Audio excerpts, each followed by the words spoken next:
Hi guys, welcome back to my channel. Today I'm doing the BOUJEE booktuber tag, which was created by the wonderful Olive from a book Olive. As you can probably hear from my voice, I'm a little bit scratchy today, so I've got some lemon, honey and ginger in my suffragette mug, but I'm really excited to film this. Also, if you can hear purring, Jack is like prowling around, so that's what that background noise is. So I really love this tag because basically the idea is to talk about books and money, and I think money is a topic that some people can be a little bit reluctant to talk about, but I feel like it's something we should talk more about because, like everything else, the more we talk about it, the less of an issue it's going to become. So yeah, I've seen this tag around. I've seen Harriet from Harriet Rosie Reads do it. I've seen it from Leanne Reads or Leanne Rose. I'll link both of those in the description. Do it, and I just thought it was fun, so let's give it a go. Oh, and I got a new notebook because my red one ran out, which I was sad about, but this is cute too. Right, question 1. What is your average monthly budget for books? So, I'm very structured with my money and I budget for everything. So for books, I will spend around about £30 a month. Most of that will be, so basically I get paid on the last Friday of every month and I tend to put an Amazon order in on that day, and I've usually had the books in my basket for a couple of weeks beforehand because I've had a look at my TBR, decided what I want to read or what I need to read for whichever project I'm working on, and I will put in an order on payday and then it will come the next day. So I usually spend around about £30 on books for myself, and then recently I've been picking 1 or 2 of my friends each month and just picking something off their Amazon wish list. So I probably spend another maybe £15 on books for other people, but it kind of depends. So yeah, probably around £45 a month on books, which I've seen people say more and some say less. I'm very lucky and I'm well aware of my privilege that I can spend money on books, any money at all. And yeah, so I know that I'm really lucky. So yeah, around about £45 probably total in a month. Question 2, what is the most you've ever spent in a bookstore? I was very lucky to get book vouchers for not my last birthday but the birthday before, and I had about £150 worth of book vouchers, which is a lot. But as I've said in other videos, I absolutely love getting book vouchers. Some people in my life are always like, oh, I didn't want to get you a book voucher, that seems really dull. But like, to me, that's literally the most exciting thing that you could buy me, because then it gives me permission to go into a bookshop and just get what I want. So I think the most I've ever spent on books in one go is £150, because I had a real like, you know, like supermarket sweep kind of like, oh, I want this and I want this and I've got the money for it, and da-da. Usually with book vouchers I try and make them last a bit, but I did go a bit nuts that time and had a fantastic time doing it. Love to do it again. Question 3, are you willing to pay full price for a brand new release, or will you wait until you have a coupon or there's a sale? I'm not really that good at keeping up with new releases. So unless I've seen it on Booktube or like in the book community, somebody's mentioned it and it's an author I already know, I don't tend to pre-order. So I'm quite happy to wait until I can find it a bit cheaper. Some books I will buy full price. For example, The Testaments by Margaret Atwood, bought that full price on the day it came out. But it's quite rare. So yeah, I'm more than happy to wait until I either see it in like a Waterstones deal or it's a bit cheaper on Amazon, or occasionally I'm not very good at buying books from charity shops, and that's one thing I want to get better at this year, is actually going into charity shops and having a good look around. So I'm not great at that, but yeah, I'm not that bothered about new releases, so generally speaking I will wait quite happily. Question 4, would you rather buy one new book or several less expensive new copies? Would I want one expensive book? It depends. I've said this before, I'm not really, well, like I've just said, I'm not really driven by like hype or new releases. So if there's like one specific book that I want to buy in a month and it's a bit more expensive, then that's fine. But also if I'm just going through my TBR and collecting books from that to read, then that's fine as well. Question 5, what do you think is a reasonable price for a new hardback book, a paperback and an ebook? So this is one of the questions that I found really interesting when other people have been doing this tag, because it's obviously really subjective. I don't have a problem spending money on books, but then I'm also well aware that I'm very privileged that I can spend money on books. So it's a bit of a tricky one. I probably wouldn't spend any more than like £12 on a hardback, unless it was a book I was really, really excited for, but I can't even think of a time when I would spend that much on a book. So probably like £12 or £15 tops on a hardback book. Paperbacks I would prefer it if they were like less than £10. And ebooks, I don't have a Kindle. I borrowed a Kindle for honeymoon last year from my mother-in-law, which has since absolutely lost the will to live. It just doesn't hold any charge. And I was kind of surprised. The books that I bought on there, a lot of them were like 99p from Amazon because they do deals.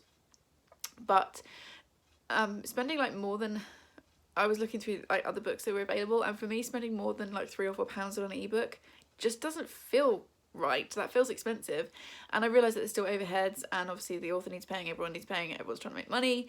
But for me, if you haven't got a physical copy to hold in your hands afterwards, I'm not really sure what you're paying for. So yeah, I'd probably say that would be my answer. So probably like £12 or £15 for a hardback, under 10 for a paperback, and like £3 for an ebook. That's my thoughts. Question 6, is a signed book worth more to you? How about a new edition? A first edition even. I don't have any first edition books, and I don't have very many signed books. I do have a signed Margaret Atwood, because my husband knows the way to my heart is 5 books of Margaret Atwood, but I'm not sure I would pay more just because a book was signed. I think if it was a book that I knew I already loved, I would probably pay a bit more to have it signed. But if it's a book I hadn't read yet and I didn't know if I loved it, then I wouldn't. I would just go for a cheaper non-signed copy. Because to me, I only keep, like, all these books behind me are all books I've given 4 or 5 stars. I only keep ones that I absolutely loved, and so I wouldn't want to feel like I had to keep a book just because it was signed and like make space for it on my shelves. So no, I wouldn't pay more for a signed book. What is your most valuable book, sentimental or actual value? So mine, like I've just said, I don't have first editions. I don't have any books that are like financially like worth actual money. But for me, my most important book and most sentimental book is this little book of proverbs. So my grandpa passed away in November 2017, and this was sent to me by my brother a few months after my grandpa died.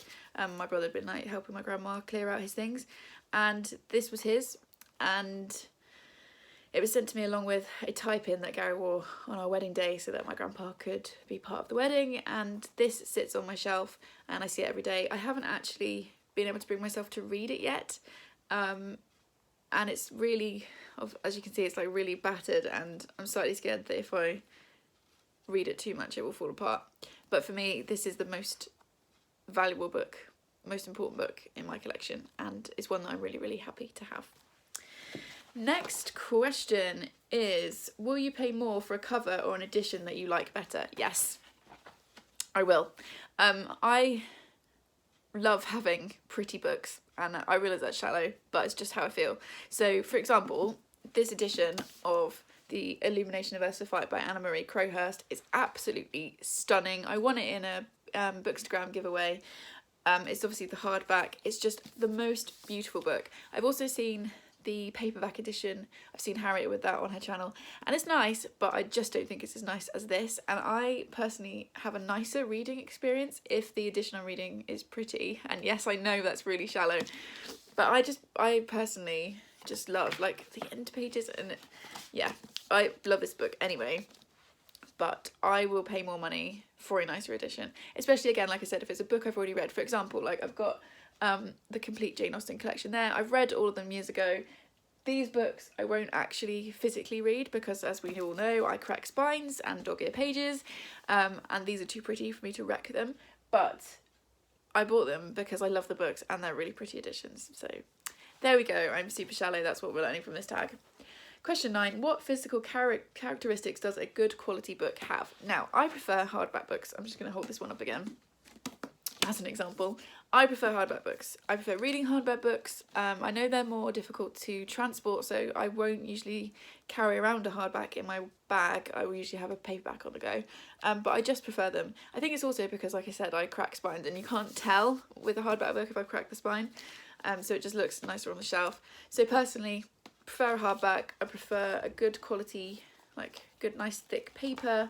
I'm not into, what are they called, the edges, deckled edges. Not into that. I'm not sure what the point is. So yeah, for me, that's the characteristics of a good book. It's a good hardback, decent paper, you know, a good shade of white. Is that a thing? I've read some books before where like I haven't had a great reading experience because the pages have been too white. Yeah, that's what I'm after. And then I think this is the last question. Question 10. If you won the lottery, what bookish thing would you do with the money? So, oh man, the dream. I'm just going to have a little bit of my tea because my throat is getting really sore. So, if I won the lottery, first of all, I would buy all of my friends' entire Amazon wishlist and just ship it to them. And have a lot of fun watching them open like huge like crates of books, because that would be amazing. Gary and I always talk about what we do if we win the lottery. I think most people do, and he and I are the kind of people that just wouldn't be able to do nothing. Like, we wouldn't be able to just retire and lay around for the rest of our lives. So what I would do is, I think this is an answer that's been really common on this tag, is I would open a bookshop, and it would be a bookshop but also like a library and a cafe and just somewhere people would come and hang out and have some nice food, which I wouldn't cook, like nice cakes and stuff, which I wouldn't bake because I can't bake, so we'd get someone in to do that, and just hang out, and there'd be cats there, and it'd be really cozy, and we could all just have a lovely time and just chill. And then the other thing that I would like to do is to buy everything that my local library needs to function, and like Bath Library has got a good selection, but the building it's in is just horrible, so I would want to revamp that for them and make sure that they could get out into the local community and get like books to kids and all of that kind of stuff. So yeah, basically I need to win the lottery, but in order to do that I need to start playing it because I don't actually currently play it. Gary does. So yeah, that's what I would do. I'd buy all my friends all the books they want, and then I'd open a little like bookshop slash library slash cafe, and then I would fund the hell out of my local library so that everyone could enjoy more books. So there we go. And then there's also a bonus question, which I'm actually going to put on Instagram. So the bonus question is, give us an image, actual or mental, of your dream home library. So when this video goes up, the following day after it goes up, I will put on Instagram, I will find an image that matches my kind of dream library, but it would be super cozy. Cozy would be the theme.